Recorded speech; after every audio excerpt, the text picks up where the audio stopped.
Olá, queridos alunos e alunas, sejam todos bem-vindos. Neste vídeo, a gente vai aprender uma forma muito legal de trabalhar e representar um conjunto de dados. Já sabemos que através de um conjunto de dados, podemos observar padrões, por exemplo, observar uma certa população, um certo fenômeno.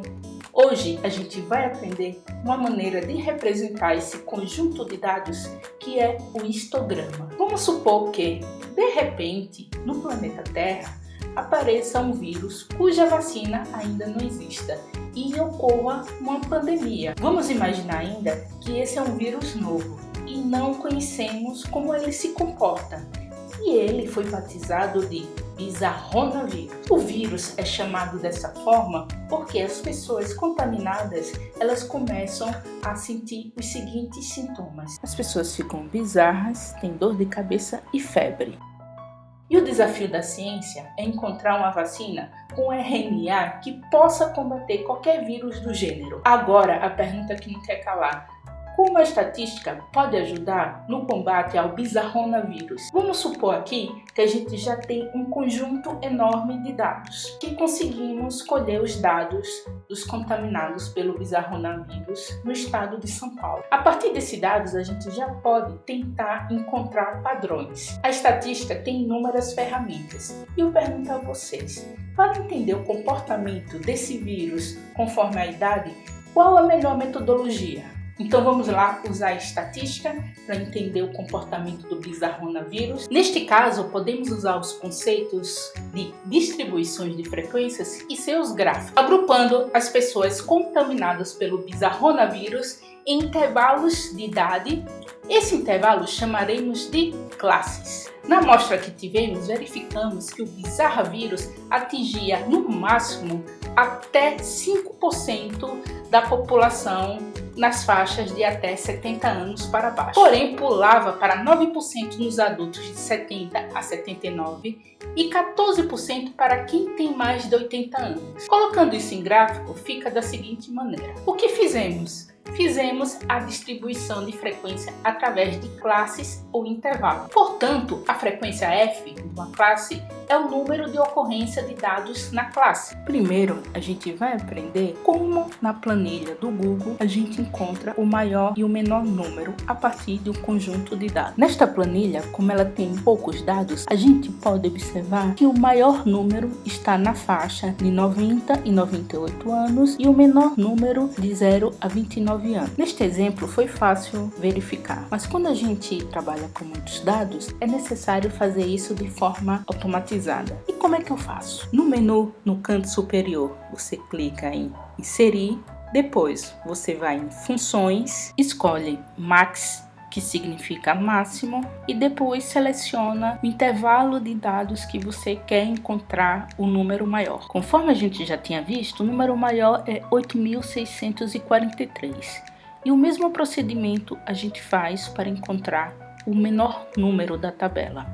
A gente vai inserir, funções, e seleciona Min, de mínimo. Seleciona o conjunto de dados que você quer encontrar o número menor e pronto. Como vocês podem observar, a função chamou o menor número da tabela, que no caso é 32. Um outro conceito que precisamos para esta aula é a ideia de amplitude. A amplitude é a diferença entre os valores máximo e mínimo dos dados. No nosso caso, é só pegar o maior número, que é 8.463, diminuir pelo menor número, que é 32, e assim teremos a amplitude. No caso do bizarronavírus, a gente separou por faixa de idades. Esse intervalo chamamos também de classe, e no caso nós temos 8 classes, de 0 a 29 anos, de 30 a 39 anos, de 40 a 49 anos e assim por diante. O intervalo entre as classes é calculado dividindo a amplitude pelo número de classes. Vamos agora pegar essas ideias que trabalhamos no bizarronavírus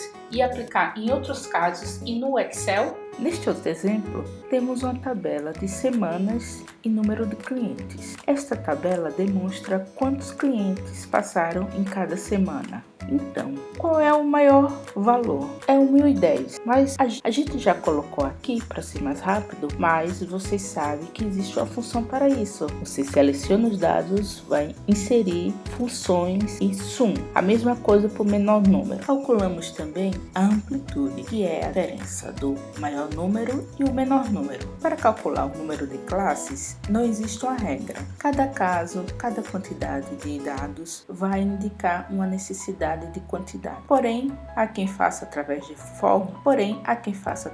fórmulas, e aqui a gente vai apresentar uma tabelinha.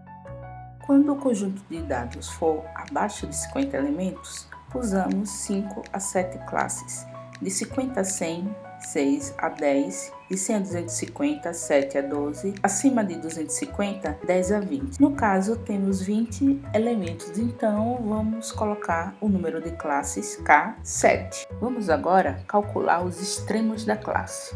O primeiro passo é pegar o menor número da classe. No caso, o menor número é o 420. Para calcular o limite superior da classe, basta pegar o limite inferior da classe e somar com o intervalo da classe. Vejamos aqui, 420 mais 84,36 dá o valor de 504 e uma dízima, mas a gente vai arredondar. Então a gente joga 504 para cá e 504 mais o intervalo da classe, que arredondado ficou 84, vai dar 588. Então jogamos o 588 para cá e 588 mais 84 e assim por diante. Agora eu vou preencher os dados da tabela, todos com números já arredondados. Agora que já definimos o número de classes, o intervalo das classes, o limite inferior e o limite superior de cada classe, precisamos, para elaborar o histograma, a frequência dessas classes. No Google Planilhas, você vai inserir funções, escolha matriz, que no caso do Calc se chama matriciais, e enfim a frequência. No Google Planilhas está em inglês, mas se você colocar o mouse em cima da palavra, vai encontrar em português. E quais são os parâmetros que a gente vai precisar para calcular a frequência? A gente vai precisar dos dados, que no caso são os números de clientes que passaram nas 20 semanas, e a gente vai precisar também da classe superior. Assim, a gente seleciona esse intervalo de dados. A função frequência sempre irá retornar um valor a mais do que o número de classes definidas. Por isso é muito importante o último campo mais. Vamos agora elaborar o histograma. O histograma é uma representação gráfica da distribuição de frequências de um conjunto de dados. E como eu faço no Google Planilhas, você tem que selecionar todos os dados do limite superior e todos os dados da frequência. O próximo passo é ir no menu Inserir, Gráfico, e escolher o gráfico coluna. Vejamos aqui onde está o gráfico coluna. Achei, é esse daqui. Prontinho, elaboramos o histograma. Agora é só modificar os nomes para ficar mais compreensível. Este mesmo procedimento pode ser feito através do atalho gráfico no canto superior direito da tela. Seleciono o limite superior e a frequência, clico no símbolo de gráfico, escolho o gráfico coluna e olha nosso gráfico de novo. Eu só vou modificar os dados para ficar mais compreensível. Então no eixo X eu vou colocar número de clientes, e no eixo Y, que é a frequência, o número de semana. E para finalizar com chave de ouro, vou colocar no topo histograma. E concluímos o nosso gráfico. Espero que tenham gostado. Até a próxima aula!